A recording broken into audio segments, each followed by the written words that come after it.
los temas que vamos a ver el día de hoy para el de genética molecular es la replicación, la transcripción y la traducción. Para genética mendeliana vamos a ver los conceptos generales sobre este tipo de genética, vamos a ver las leyes de Mendel y vamos a ver qué otros tipos de herencia existen aparte de estas leyes de Mendel. Entonces empecemos con lo que es la genética molecular. Entonces, el objetivo de la genética molecular es el objeto de estudio es el gen. Entonces, el gen es el que contiene la información genética y esa información genética se encuentra en los cromosomas. Entonces, en los cromosomas está la composición y la expresión, que la expresión es ya a lo que lleva a las proteínas, a la producción o la síntesis de proteína. Entonces, los cromosomas están en el núcleo de la célula, que es donde se encuentra ese material genético. Entonces, miren, aquí tenemos una célula eucariota. Sabemos que es una célula eucariota porque contiene un núcleo. Entonces, en ese núcleo tenemos los genes que se encuentran almacenados están en forma de cromosomas. Entonces, esto es como la composición de un cromosoma, que cuando están compactados están en forma de cromosomas y cuando no están compactados están en forma de cromatina. Entonces aquí, como descompactando este cromosoma, vamos a ver que toda esa forma que da el cromosoma es que ADN, doble hélice de ADN, que recordemos que el ADN se encuentra formado por un grupo fosfato, un azúcar, una pentosa y bases nitrogenadas, que para el ADN vamos a tener la adenina, la timina, la guanina y la citosina. Entonces, esto es la composición de cómo está compuesto un cromosoma. Los cromosomas es cuando ese ácido nucleico, ese ADN, está compactado. Entonces ahora vamos a ver la estructura de ese ADN, como les decía. Entonces está formado por una pentosa, que para el ADN es la desoxirribosa, que sería esta que vemos aquí, un grupo fosfato, que es un PO4, que es este que vemos aquí en amarillito, y las bases nitrogenadas, que son las que vemos que están conectadas unas a otras. Entonces aquí la timina siempre se va a unir con la adenina, la citosina siempre se va a unir a la guanina, y estas rayitas de acá, esto acá me indica la unión que tienen. Entonces la adenina con la timina siempre va a estar unido por dos puentes de hidrógeno y la citosina con la guanina siempre va a estar unido con tres puentes de hidrógeno. Entonces esta escalerita que se va formando con esa pentosa, ese grupo fosfato y esas bases nitrogenadas es lo que nos dan la forma de escalera de ese ácido nucleico. Entonces es un ácido que tiene doble hélice. ¿Qué tenemos que tener claro acá en la estructura del ADN? Las bases nitrogenadas, cómo se complementan unas a otras. Entonces, timina, recordemos, siempre se une a la adenina y la citosina siempre se une a la guanina, o al contrario. Ahora vamos a ver las diferencias entre el ADN y el ARN, porque recordemos que también hay otro ácido nucleico que es el ARN, que tiene la función de transportar ese material genético que se encuentra almacenado en el núcleo, porque el ADN no puede salir del núcleo, siempre está dentro del núcleo. Entonces, para poder transportar esa información que está almacenada en ese núcleo, el ARN tiene esa función. Entonces, este ácido nucleico sí puede salir, que el núcleo es poroso, si puede salir del núcleo, ¿hacia dónde? Hacia el citoplasma, donde se encuentran los ribosomas, que es donde se van a fabricar las proteínas. Entonces, a partir de esto, podemos concluir que las proteínas se sintetizan, se fabrican a partir de ¿quién? De los genes que se encuentran en el ADN. Entonces, las diferencias que vamos a encontrar son diferencias muy marcadas. Los dos van a estar compuestos de un grupo fosfato, una base nitrogenada y un azúcar. Entonces, la primera diferencia es ese azúcar. El azúcar del ADN se llama desoxirribosa. Vamos a tenerla aquí. Es una pentosa que tiene 5 carbonos. El azúcar del ARN va a llamarse ribosa. ¿Y cuál es la diferencia estructural entre estas dos azúcares? Que en este carbono va a haber una unión de un OH para el ARN. En este mismo carbono, para el ADN, no vamos a tener el oxígeno, solo vamos a tener el hidrógeno. Entonces, esa es una de las diferencias de esos dos ácidos nucleicos por el azúcar. Desoxirribosa para el ADN, ribosa para el ARN. Otra diferencia son las bases nitrogenadas. Para el ADN, la base exclusiva de este ácido es la timina. ¿Qué quiere decir esto? Que no vamos a encontrar esta timina en un ARN.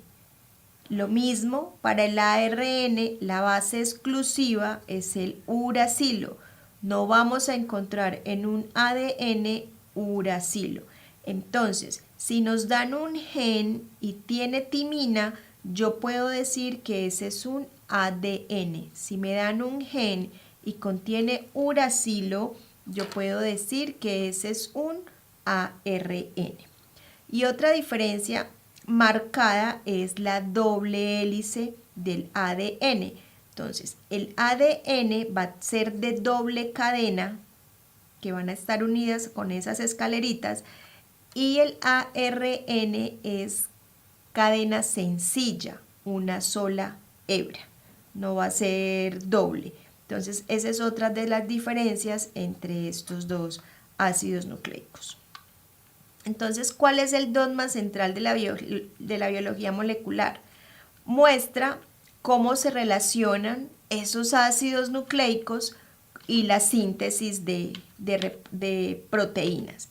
Y recuerden que las proteínas son moléculas orgánicas que tienen como la mayor funcionalidad en el organismo. Entonces, vamos a encontrar que el ADN se replica. ¿Qué quiere decir? Que forma ADN a partir de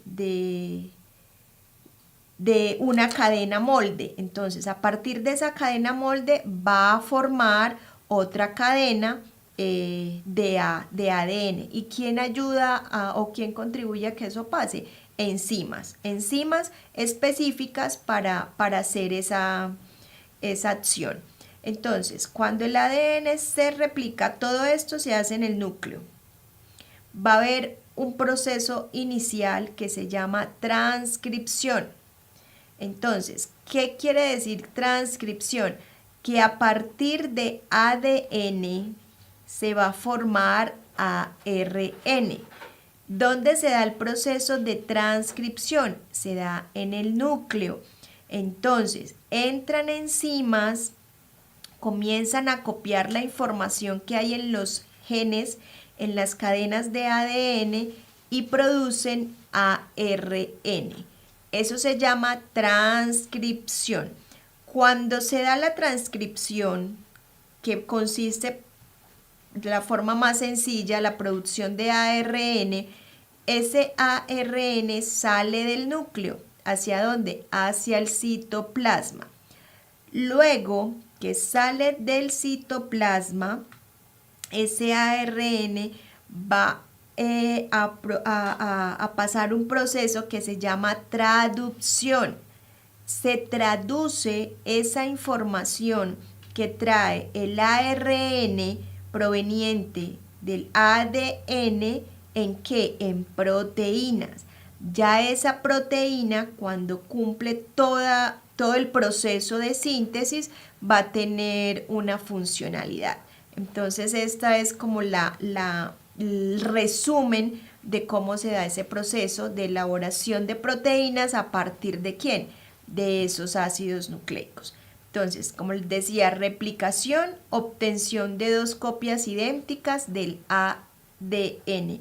Nosotros siempre vamos a tener una cadena molde y una cadena nueva. Entonces, por eso se dice que el ADN es semiconservativo, porque siempre va a conservar una cadena. La transcripción es a partir de ese ADN se va a producir ARN, la síntesis, producción. Entonces, ese ARN mensajero, esta M me indica que es el mensajero, el que lleva el mensaje, se forma a partir de ¿quién? De un fragmento de ADN. El ARN, como les decía ahorita en las diferencias, no posee timina, sino que va a tener uracilo. Entonces miren aquí este pequeño ejemplo. Esto es un gen. ¿Qué es un gen? Nucleótidos. Entonces vamos a tener timina, timina, guanina, citosina, citosina, citosina, adenina, adenina, guanina, guanina, guanina, timina, timina, timina, guanina. Entonces aquí puedo duplicar esa cadena, ¿cierto? Digamos que esta es la cadena molde. Entonces ya yo sé que la timina siempre se va a unir con la adenina. Entonces donde hay T pongo A. Donde hay G ya yo sé que se va a unir con la C. Y donde hay C ya yo sé que se va a unir con la G. Entonces así voy copiando, voy agregando esas bases nitrogenadas. Entonces ahí ya hice una replicación de esa cadena molde que había inicialmente. Luego voy a hacer la transcripción. Voy a formar ARN a partir de un fragmento, de este fragmento de gen de ADN. Entonces, la adenina, como ya no hay timina, esa adenina siempre se va a unir a un uracilo. Entonces, para formar la cadena de ARN mensajero, donde aparezcan las A, voy a colocar U. La C y la G siempre es igual. Donde hay C coloco G, donde hay G coloco C. Entonces, AU, CG, GC y así voy armando la cadena de ARN mensajero.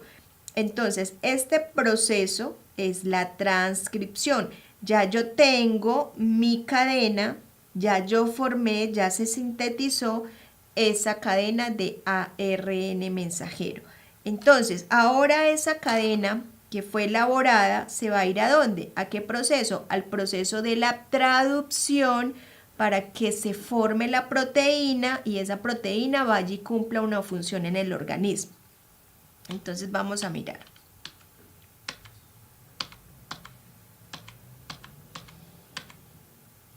Entonces la traducción es como el paso final de ese proceso, de esa síntesis. Entonces, y la traducción es la lectura, se traduce esa información que trae ese ARN mensajero para poder realizar o para poder sintetizar la proteína. Entonces, ¿cómo hace la célula para leer esa información? Entonces, esa información se lee a partir de codones. ¿Y qué es un codón? Son 3 nucleótidos. Entonces, miren aquí, G. Aquí tenemos un codón. Entonces, este codón va a tener una información. ¿Y dónde obtengo esta información? En este código genético. Este código genético es universal, o sea que en toda la Tierra va a ser el mismo, no va a cambiar, va a ser igual. O sea que si aquí en Colombia la UUU es fenilalanina, En China, esa va a ser el mismo aminoácido, fenilananina. Esto casi siempre cuando nos hacen preguntas sobre traducción, casi siempre nos dan el código genético, porque uno no se aprende todo este código, se aprende dónde inicia y dónde termina. ¿Dónde inicia? Donde dice aquí inicio.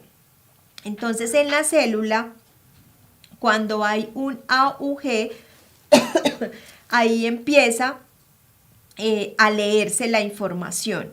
¿Y cuándo termina? Cuando hay un pare, cuando hay un alto, porque no todo puede ser infinito, ¿cierto? Entonces en la célula siempre va a haber un pare. Cuando ya la proteína llegó hasta ahí, ya no necesita más, entonces cuando la célula encuentre un alto, ahí se va a terminar la síntesis, la producción de esa proteína. Entonces, miren este codón. Entonces, miren este gen. Todo esto es un gen. Y cada 3 bases es un codón. Entonces, G. Entonces, me voy acá al cuadro, al código genético y busco UUG. Entonces, acá está, es la leucina. Entonces, miren, leucina, CCC, busco acá, CCC, acá, prolina, y así voy mirando y voy definiendo cada aminoácido que corresponde a ese codón, y esa es la traducción, y así lo hace la célula en el ribosoma. Todo este proceso de traducción se hace en el ribosoma, en los ribosomas, que son las organelas encargadas de fabricar las proteínas.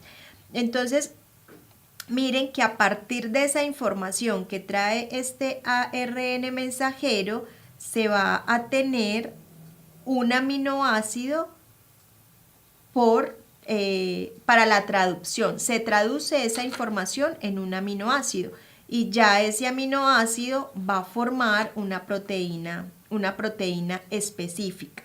Si ustedes miran acá, van a observar que hay varios codones para un mismo aminoácido. Entonces, por eso se dice que el código genético es degenerado, porque un solo aminoácido puede ser o puede tener varios codones. ¿Por qué? Porque la cantidad de codones, hay más codones que aminoácidos. Entonces, mire, aquí tenemos un ejemplo. Tenemos este gen, esta cadenita. Entonces, a partir de esta cadenita formamos ARN mensajero. Entonces, recuerden que las T se cambian por las A no va a haber T, sino que va a haber U. Entonces, siempre que haya una U en un gen, me está indicando que es un ARN. Siempre que haya una T en un gen, me está indicando que es un ADN. Entonces, este proceso que yo estoy haciendo de aquí a aquí se llama transcripción. Y recuerden que esto se hace en el núcleo, ¿sí? Entonces ya hago el proceso de traducción, busco en el cuadro genético, en el código genético, a qué corresponde cada 3 bases nitrogenadas, o sea, cada codón. Entonces simplemente busco AUG. AUG es la metionina, que es donde inicia, y ya voy haciendo o voy colocando los aminoácidos correspondientes. Entonces, digamos que esto corresponde a una proteína X, a una hemoglobina. Digamos que estos son los codones, los aminoácidos que codifican a la hemoglobina. Entonces ya estos aminoácidos se van y forman varios procesos, tienen 4 etapas para ya formar la proteína funcional. ¿Que pueden haber errores en la lectura? Sí, pueden haber errores en la lectura, pero esos errores se pueden corregir. Ya si es algo más a fondo, una mutación o algo ya congénito, genético, ya sí la función, la proteína puede verse afectada y averiarse su funcionalidad. Entonces miren, núcleo, sale el núcleo, citoplasma, ribosomas y la traducción en los ribosomas. Ahora vamos a ver lo que es la genética mendeliana. Entonces, aquí vamos a tener algunos conceptos para que nos quede claro este tema de genética mendeliana. Entonces, el nombre de genética mendeliana se debe a Gregor Mendel, que fue el que trabajó en este tipo de genética.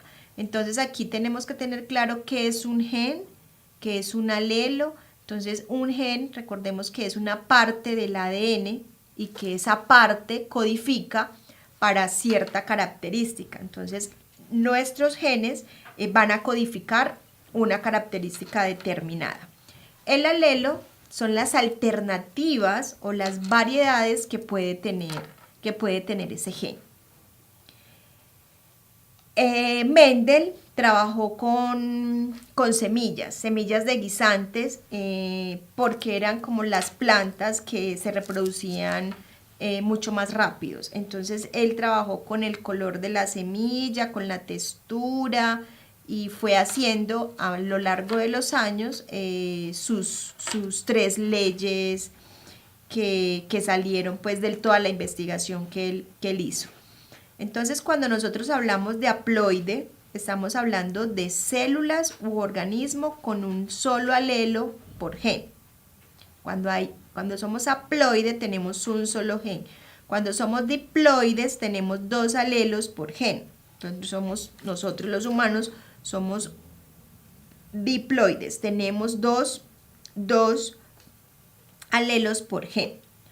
Homocigoto tiene 2 alelos iguales para ese gen.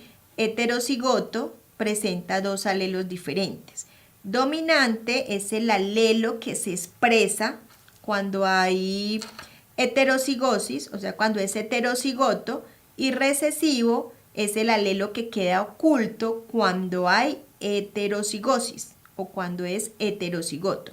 Entonces, siempre que sea un organismo heterocigoto, cuando hay 2 alelos diferentes, siempre va a haber uno que va a dominar sobre el otro. Entonces, el que domina, valga la redundancia, es el dominante, y el que queda oculto es el recesivo, que ahorita vamos a ver cuándo se expresa ese recesivo. Genotipo son todos los genes. Eso, lo que no podemos ver es la información genética que tiene ese organismo, que de dónde provino esa información genética, de esas células reproductivas que se unieron para formar un ser vivo. Y el fenotipo es la expresión de ese genotipo, es lo que nosotros podemos ver. Entonces, ¿qué es el fenotipo? El color de los ojos, la forma del cabello, el color de la piel, la forma de las cejas. Eso es el fenotipo. ¿Cómo se expresa ese genotipo que no podemos ver? Entonces, Mendel sacó 3 leyes. La primera ley se llama ley de la uniformidad. ¿Y en qué consiste? Que a partir de padres puros, padres homocigotos, se obtiene, o toda su descendencia va a ser igual. Entonces, aquí, esto es como un pequeño resumen de esta primera ley. Entonces, tenemos un padre homocigoto dominante. Casi siempre nosotros colocamos mayúscula para el alelo dominante, y una madre, pongámosle así, recesiva, homocigota recesiva. Entonces, dominante, el color amarillo, recesiva, el color verde. Entonces, parentales son los padres. Entonces, ¿qué gametos me van a dar estos padres? Este padre me va a dar el gameto A mayúscula y esta madre me va a dar el gameto A minúscula. Entonces aquí la unión de estos dos gametos me va a dar ¿qué? La heterocigosis, heterocigoto. Entonces miren que en esta primera generación, en estos primeros hijos de este cruce van a ser ¿qué? Todos heterocigotos. O sea que todos los hijos que esta pareja tenga van a ser ¿qué? Heterocigotos. A mayúscula, A minúscula. Este sería el genotipo. ¿Y cuál sería el fenotipo? Todos van a ser de color amarillo. Esto sería la F1, primera generación. Entonces, miren, resulta que para hacer como más fácil los cruces en genética, un señor de apellido Punet creó este cuadrito. Entonces aquí colocamos la madre y el padre, aquí colocamos los padres, acá colocamos los gametos, cómo son los alelos, y empezamos a hacer cruces. A mayúscula con A minúscula, A mayúscula con A minúscula, A mayúscula con A minúscula, A mayúscula con A minúscula. Entonces miren, toda la descendencia va a ser 100% heterocigota. Ese sería el genotipo. Y toda la descendencia va a ser de color amarillo. Ese sería el fenotipo. Ahora, ¿qué pasa o qué hizo Mendel para su segunda ley? La segunda ley se llama segregación de caracteres. Entonces, ¿qué hizo él? A partir de dos individuos heterocigotos, entonces él vino y tomó esos organismos heterocigotos y los cruzó entre ellos. Entonces, a partir de esos individuos heterocigotos se obtienen descendientes que muestran todos los genotipos y fenotipos que se pueden obtener. Entonces, miren lo que hizo. Entonces, miren, esta es la primera ley. Dos organismos puros se cruzan y obtienen heterocigotos, ¿cierto? Ahora, ¿qué hizo Mendel? Esos heterocigotos los cruzó entre sí. Esa primera generación filial la cruzó, heterocigoto con heterocigoto. Entonces, lo mismo, parentales, gametos, primera generación filial, luego parentales, gametos, segunda generación filial. Entonces, miren, tenemos la primera generación, heterocigotos, heterocigotos. Entonces, vamos a hacer el cruce. A con A, siempre muchachos, siempre la A mayúscula siempre va adelante, independiente si aquí está, que está de este lado, siempre va a ir adelante porque es la que domina. Entonces miren, A mayúscula, A mayúscula, A mayúscula, A minúscula. Entonces, ¿qué podemos concluir de aquí? ¿O qué pudo concluir Mendel cuando vio que sus semillas tenían un color verde y habían otras de color amarillo? Pero entonces él decía, pero si se cruzan dos de color amarillo, ¿por qué me dan de color verde? Entonces, miren que el alelo recesivo solo se expresa cuando está en homocigosis. Si no está en homocigosis, ese alelo recesivo va a estar oculto. ¿Por qué? Por el alelo dominante. Entonces, para la segunda ley de Mendel, que es la segregación de caracteres, vamos a tener que el 75% van a ser amarillos y el 25% van a ser verdes. Es lo que uno llama 3-1. 3-1. 3 dominantes, 1 recesivo. Entonces miren la proporción genotípica, 1 homocigoto dominante de 4 opciones posibles, sería un cuarto. En heterocigosis, 2 de 4 opciones posibles.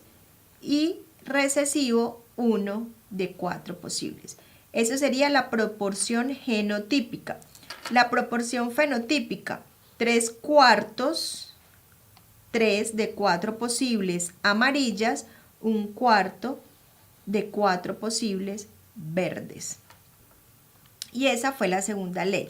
Entonces, para la tercera ley, ya Mendel se quiso complicar un poquito más. Entonces, aquí en la tercera ley, que se llama segregación de caracteres independientes, lo que hizo él fue analizar 2 genes con 2 alelos diferentes cada uno. Entonces, en esta ley se concluye que las 2 leyes anteriores se cumplen de igual manera, o sea que siempre va a ser si se dan esos cruces. Entonces, miren, aquí ya es un poquito más largo, entonces aquí vamos a tener para la textura de la semilla y para el color de la semilla. Entonces vamos a tener semillas lisas, amarillas, semillas rugosas, verdes. Entonces, ¿qué puedo decir yo? Las lisas son las dominantes, las rugosas son las recesivas. Entonces, el color dominante es el amarillo, el color recesivo es el verde. Entonces, ¿qué alelos me van a salir de acá? La A mayúscula y la B mayúscula. Y de aquí la A minúscula, la B minúscula. Entonces, mire que son homocigotos dominantes, homocigotos recesivos. Entonces los cruzo y me dan heterocigotos. ¿Para qué? Para las 2 características, ¿cierto? Esos heterocigotos, primera ley, segunda ley. Entonces, esos heterocigotos, ¿qué voy a hacer? Los voy a cruzar, ¿cierto? Y ya para el cruce voy a formar o voy a obtener mi tercera ley. Entonces, es independiente porque vamos a tener que se va a expresar la parte lisa y la parte del color. Entonces, aquí vamos a tener que vamos a encontrar esta tercera ley, uno la conoce como 9-3-3-1. Entonces vamos a tener lisas, vamos a contar. Empezamos a hacer los cruces con el cuadrito de Punnett para que se nos sea más fácil. Entonces, semillas amarilla y lisa, vamos a tener 9 de 16. 1, 2, 3, 4, 5, 6, 7, 8, 9. 9. Entonces vamos a tener 9 semillas amarillas y lisas. ¿De cuántas? De 16 posibles. 3 amarilla y rugosa. 1, 2 y 3. 3 amarillas y rugosas. 3 verde y lisa. Aquí me faltó aquí se me duplicó esto. 3 verde y lisa y 1 sobre 16 verde rugosa. Acá vamos a omitir esto de acá abajo. Sería nada más lo que está en el cuadrito, sino que se me duplicó. Entonces sería 1 sobre 16 posible que va a tener los alelos recesivos tanto para el color como para la textura. Entonces este es como el cuadrito de la proporción de lo que vamos a tener en genotipos y en fenotipos. Y como son independientes, entonces lo hacemos de manera independiente. Entonces vamos a encontrar otros tipos de herencia que también fueron descritas por Mendel. Entonces vamos a tener la dominancia incompleta, que en heterocigosis se muestra en el fenotipo una mezcla de ¿quién? De los 2 alelos. Entonces flor roja más flor blanca va a dar flor rosada. Entonces esa es dominancia incompleta, no dominó uno, sino los 2 fueron expresados. Los alelos múltiples, eso se da en el tipo de sangre que recuerden que el tipo de sangre es ABO, entonces ahí podemos tener alelos múltiples. La codominancia es cuando los dos alelos dominantes, en este caso para el tipo de sangre, el A es dominante, el B es dominante y el O es el recesivo.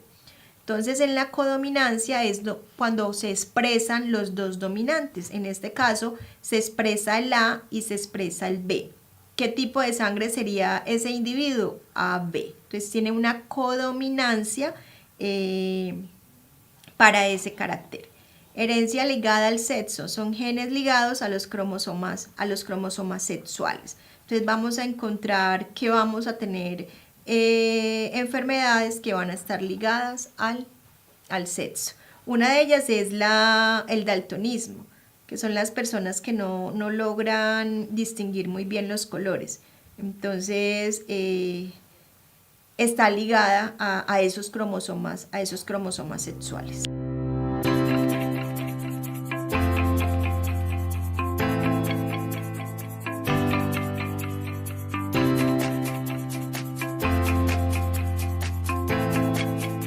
El día de hoy vamos a hablar un poco de genética del área de biología mientras realizamos un par de preguntas. El siguiente árbol genealógico muestra el estudio de una población de leones en los cuales se presentan individuos con albinismo, una enfermedad autosómica recesiva que se caracteriza por un defecto en la producción de la melanina que ocasiona poco o ningún color o pigmento en la piel, el cabello y los ojos. Y aquí tenemos pues la genealogía o árbol genealógico, donde estamos relacionando a la familia de leones en la cual se está realizando el estudio. Usando las letras A para el alelo dominante y A mayúscula para el alelo dominante y A minúscula para el alelo recesivo, los genotipos de los primeros individuos que se cruzaron en la generación 1 serían A, dice macho, A mayúscula y hembra, A minúscula, pues opción B, opción C, tenemos las cuatro opciones pues. Bueno, entonces, ¿qué tenemos aquí en el árbol genealógico? Allí, como mencioné anteriormente, vamos a relacionar la familia en la cual se está realizando un estudio de transferencia de una característica, en este caso el albinismo. Ese árbol genealógico tiene unas convenciones que son las siguientes. Los círculos van a representar a las hembras, los cuadrados a los machos. Esta línea horizontal que une este macho con esta hembra me está indicando que ellos se cruzaron, y luego esta línea que baja aquí me dice que ellos tuvieron unos descendientes, que son este individuo, este que está aquí unido con esta línea, este es el tercero y esta es la cuarta. Para ayudarnos a posicionar sobre el árbol genealógico tenemos una numeración. Del lado izquierdo tenemos en números romanos las generaciones, solo 3 generaciones. Y luego cada individuo se enumera con los números 1, 2 o si hay más en esa generación, pues con los siguientes. Entonces, por ejemplo, este es el individuo 1 de la primera generación, este sería el individuo 3 de la segunda generación y este sería el individuo 7 de la tercera generación. Bueno. Cuando vamos a representar la transmisión de una característica o una enfermedad o un síndrome, vamos a representar esa característica con los individuos que estén con color, en este caso azul. Entonces, en esta pregunta estamos hablando de albinismo, así pues los que están en color azul serían individuos albinos. Estos dos también son albinos. Y aquellos con el cuadrado o círculo sin rellenar son individuos que no tienen el albinismo. Bueno. ¿Cómo vamos a proceder entonces para saber cuál es el genotipo o combinación de letras de la primera generación, que es la que nos están preguntando aquí? Primero, debemos tener en cuenta que acá nos están diciendo que vamos a tener dos alelos. Tenemos el alelo A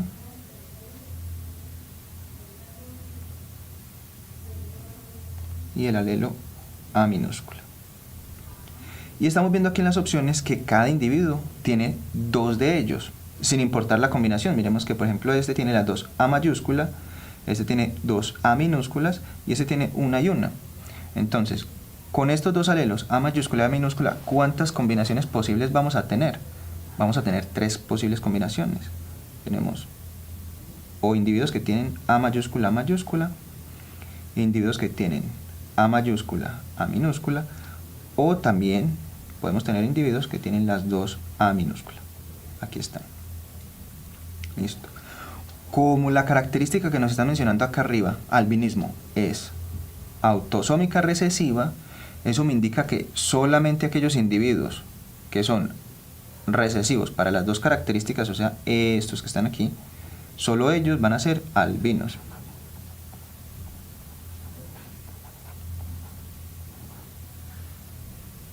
Mientras que los otros dos, tanto este que tiene las dos mayúsculas como este que tiene una mayúscula y una minúscula, estos van a tener un color, entre comillas, normal. Entonces pongámosle aquí color. Listo. Bueno, vamos a la genealogía. Aquí tenemos que este individuo, o esta hembra en este caso, tiene albinismo, porque tiene el círculo está relleno con color. Entonces de ella podemos estar seguros que es A minúscula, A minúscula. Listo. Entonces miremos cuáles opciones se pueden descartar. Hembra, A minúscula, minúscula. La A, dejémosla ahí por el momento. B, la hembra dice aquí que es A mayúscula, mayúscula. Entonces la B, descartada. C, la hembra es A mayúscula, minúscula. Descartada la opción C. Y D, la hembra A minúscula, minúscula. Todavía podría ser. Ya solamente nos falta mirar qué es el macho. Bueno, en este caso nos está mostrando que el macho tiene un color normal pues para esa especie, por lo cual podemos contar con que tiene una A mayúscula, porque tiene el color normal. Pero la A que le acompaña ahí, ¿cuál es? ¿Es esta o es esta? Porque miren que aquí para color o pueden ser las dos mayúsculas o puede ser una mayúscula y una minúscula. Podría ser cualquiera de los dos casos. Como no podemos saberlo solo mirándolo a él, vamos a recurrir a los descendientes, a los hijos que tienen esta parejita. Entonces vamos a mirar a este individuo. Este es hijo de esa pareja. Como este individuo, vamos a sacarlo por aquí, tiene albinismo, significa, y sabemos que tiene albinismo por el color, es azul, está relleno con el color, él debe ser así. Esta A pudo haber sido esta que le heredó la mamá. ¿Y de dónde vino esta A? Del otro progenitor, o sea, del papá. Así, la A que le hace falta a este individuo es la A minúscula. Así que el papá, este, es heterocigoto. Vamos a mirar cuál. Opción A, le está mostrando que el individuo, que ese individuo es homocigoto dominante, que no es, entonces tachamos ahí, esta no es. Y ya finalmente tenemos que la opción D. El macho es heterocigoto, miren que aquí tenemos una mayúscula y una minúscula, y la hembra es homocigota recesiva. Las dos letras son recesivas para esa característica. Ahí tenemos nuestro primer ejercicio. Entonces, de repaso, cuando el individuo tiene las dos letras iguales, se le denomina homocigoto. Y cuando tiene una y una, heterocigoto. Esto que tenemos acá es un árbol genealógico o genealogía que nos ayuda a relacionar los individuos de una familia. Y de este lado tenemos numeración en romanos para las generaciones y aquí numeración en este estilo arábigo para los individuos dentro de cada generación. Listo, vamos a la siguiente pregunta.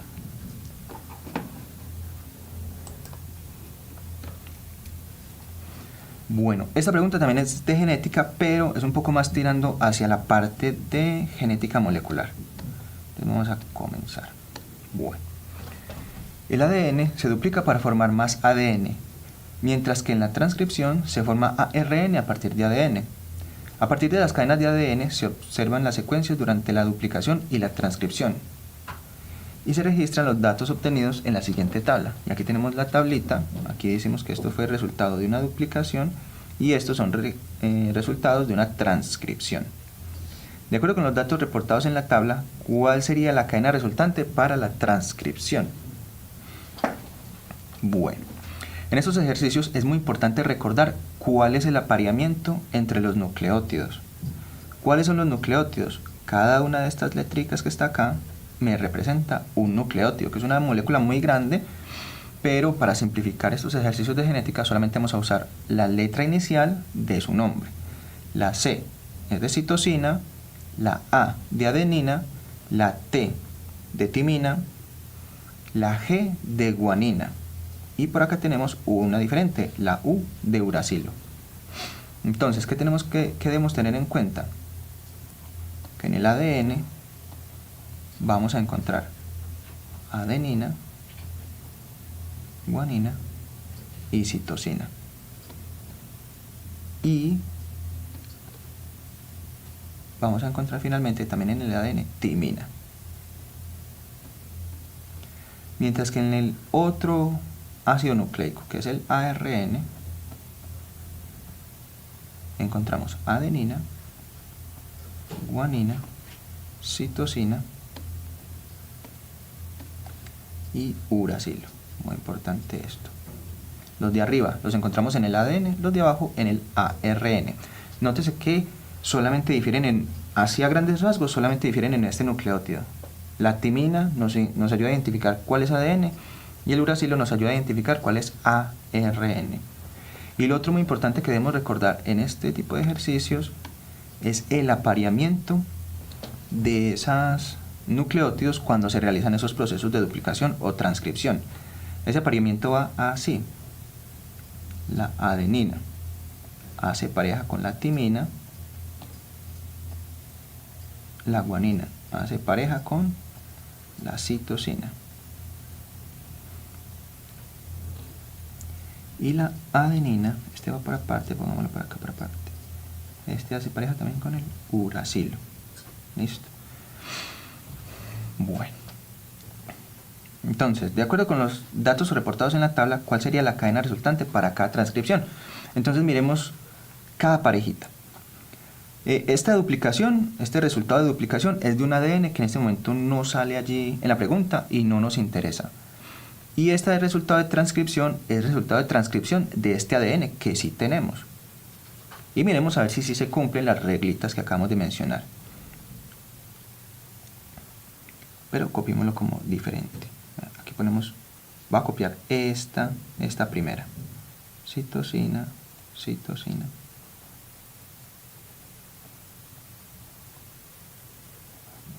Citosina y timina. ¿Ven? Y la otra la voy a copiar con otro colorcito. Esta, que es la que le corresponde.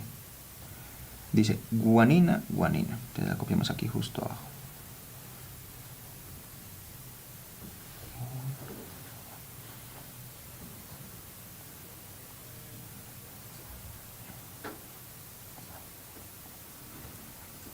Vamos a comprobar si siguen el apareamiento que mostramos aquí.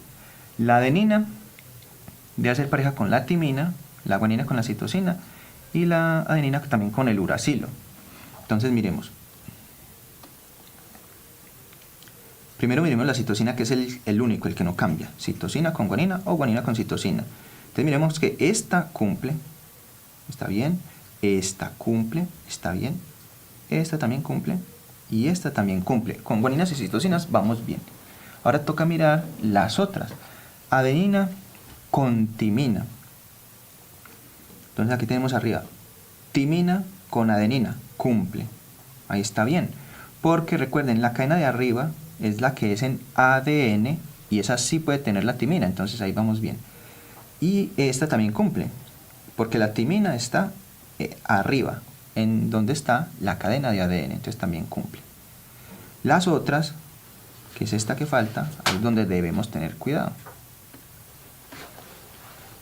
Adenina con uracilo, cumple y también cumple.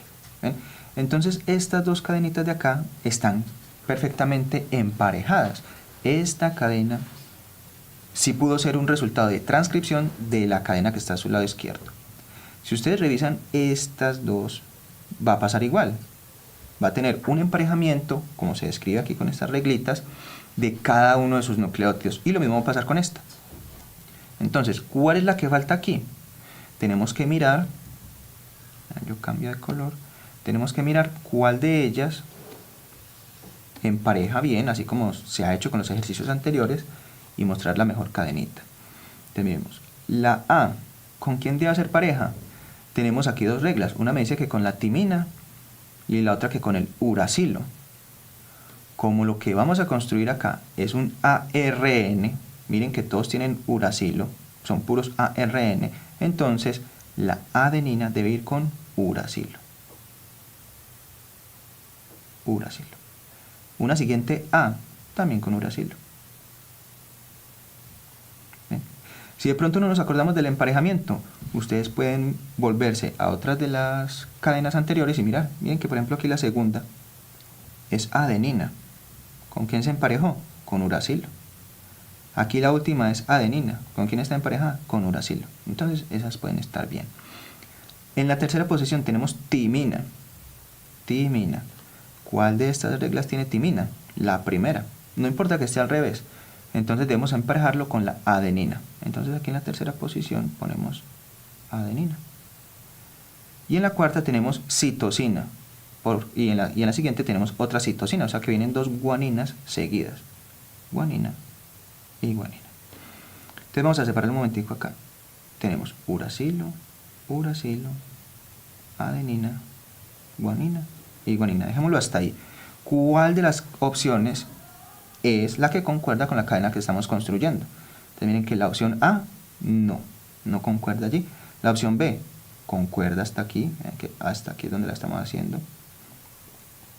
La opción C y D tampoco concuerdan con el orden. Entonces, aquí la opción B es la correcta.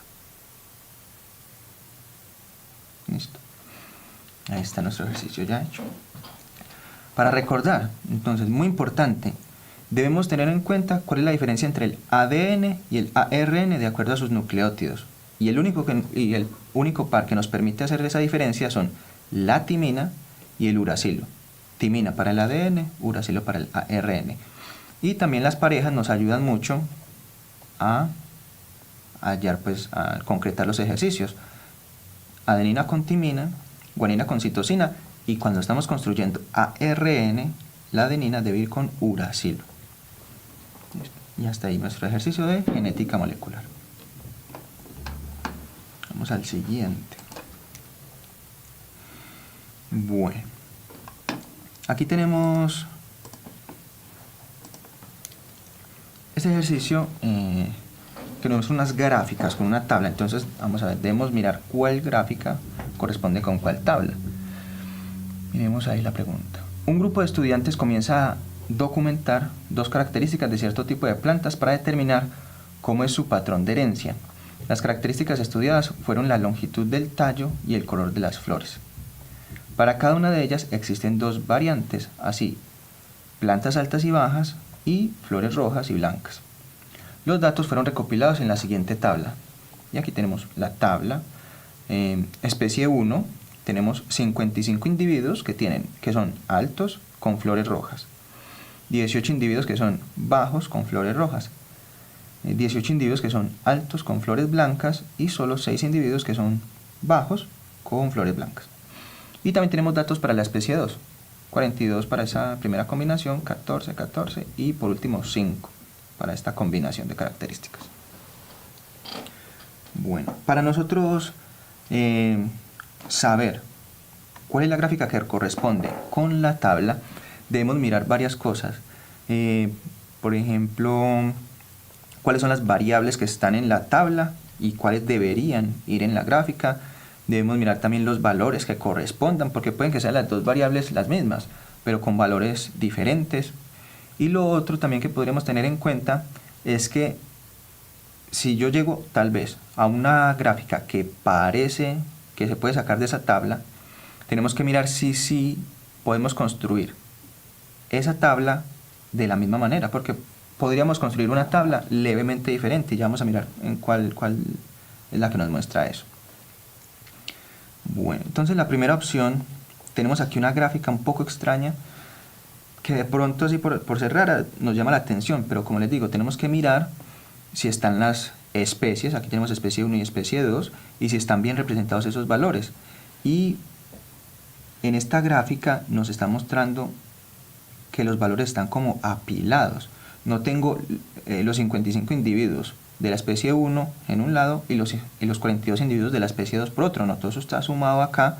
Entonces miren que si yo tomo esta gráfica para intentar sacar una tabla, yo no voy a poder saber cuántos corresponden a la especie 1 y cuántos corresponden a la especie 2, porque aquí me muestra que hay 100.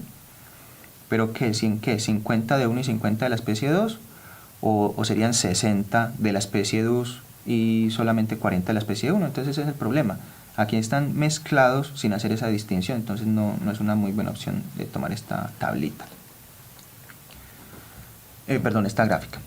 Venimos entonces aquí, opción mala. Opción B.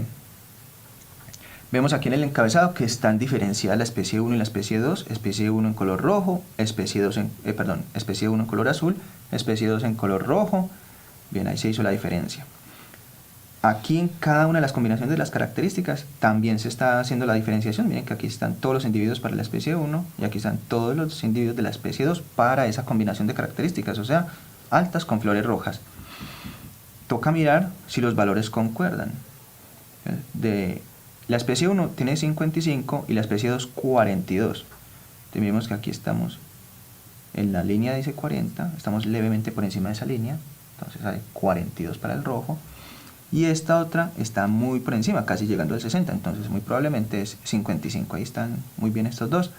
La siguiente es 18 para la especie 1 y 14 para la especie 2. También concuerda ahí, también estén en el orden bien. Esta otra combinación también es 18 con 14, también está muy parecida allí. Y la última es 6 y 5, y también concuerda ahí. La azul debe estar más alta porque tiene el número 6. Entonces ahí la opción B tiene todas muy bien pues representadas y fuera de eso diferenciadas, que eso es muy importante. Esta es. Miremos la opción C. Esta tiene un problema muy grave y es que están sumando en cada sector las dos especies. Miren, este sector rojo me habla de las que son altas y rojas, pero como les mencioné hace un momentico, cuántas de cada una, eso no se puede mezclar porque son especies diferentes, yo no las puedo mezclar así en una sola gráfica. Si tuviera un gráfico de torta para la especie 1 y un gráfico de torta por aparte para la especie 2, tal vez podría ser una buena opción, pero un solo gráfico para las dos especies no, y como está representado en esta ocasión, no es correcto. Entonces aquí tampoco, no, esta no es. Y en la opción D están separadas la especie 1 y la especie 2, especie 1 en azul, especie 2 en rojo, pero al mirar los valores encontramos que los valores están cambiados. Entonces no corresponde con la realidad de la tabla. Miren que, por ejemplo, la especie 1 tiene 55 individuos y aquí me dice que es la especie 2 la que tiene los 55 individuos. Entonces ahí está mala esa representación en barras. Entonces, por lo tanto, nuestra opción correcta es la B. Tiene las especies separadas, tiene las las barras identifican muy bien a cada especie y fuera de eso los valores para cada una de esas características concuerdan con lo que ya tenemos aquí arriba en la tabla. Y finalmente tenemos esta última pregunta. En un laboratorio de investigación se analiza una especie de tigres en la cual algunos de sus miembros presentan albinismo, para determinar cómo se transmite dicha anomalía genética. Los resultados se muestran en la siguiente imagen. Y aquí tenemos una analogía solamente de una familia muy pequeña con sus dos padres y 4 hijos. Aquí está la convención que nos indica que los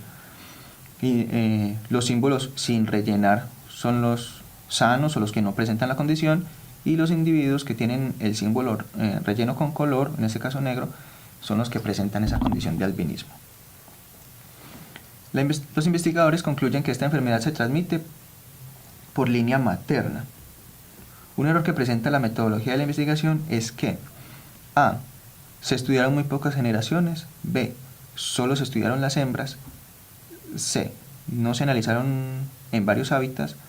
Y D, no se analizaron generaciones anteriores. Bueno, ¿cuál es el principal problema de este estudio con este árbol genealógico? Es la cantidad de individuos, es muy pequeña. Miren que en el gráfico anterior que tuvimos de una genealogía, habían muchos individuos. De cada uno de estos hijos estaban representadas sus respectivas parejas más los respectivos descendientes de cada una de las parejas, mientras que aquí solamente tenemos una familia muy pequeña. Entonces ese es el principal problema. Entonces A, no se representaron o no se buscaron. Esta es la correcta. No se representaron suficientes individuos para hacer la genealogía. Solo se estudiaron las hembras. Bueno, aquí tenemos que hay un macho estudiado, entonces no concuerda como tan exactamente con esto. C, no se analizaron en varios hábitats. En este caso nos están diciendo ya que el albinismo es una característica que es genética, entonces el hábitat en este momento no cuenta mucho, entonces no es necesario tenerlo en cuenta. Y D, no se analizaron generaciones anteriores. Más que analizar generaciones anteriores es el volumen de individuos. Si por ejemplo nosotros tuviéramos los descendientes de estos o las parejas de estos, no necesariamente necesitaríamos esas otras generaciones anteriores. Necesitamos es volumen de individuos, no importa si son de todos de estas dos generaciones u otros compañeros de esta misma generación. Entonces el principal problema es la falta de individuos que se estudiaron en esta genealogía. Bueno, espero que les haya gustado el tema y que les haya sido de utilidad. Hasta una próxima.